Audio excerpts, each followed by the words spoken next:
இங்கே வாசிக்கிறோம். முதல்ல ஒரு பார்வை, பேதுருவை பார்க்கிற ஒரு பார்வை ஆசீர்வாதத்தின் பார்வை.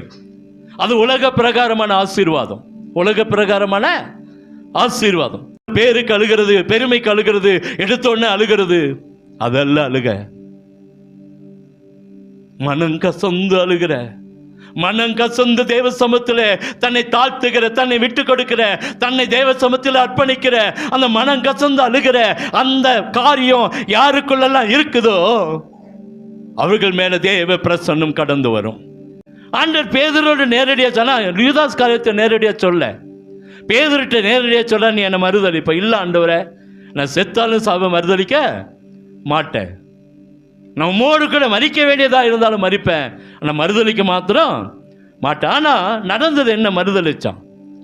சேவல் 2 தரம் கூகுறதுக்குள்ளே 3 தரம் மறுதளிச்சான். குற்றமற்ற ரத்தத்தை மறுதளித்த மனுஷன்.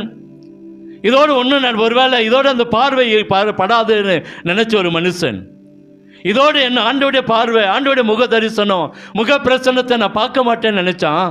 ஆனால் அந்த அடிப்பட்ட வேதனையில் பேதுருவை நோக்கி பார்த்தார். அல்லேலூயா.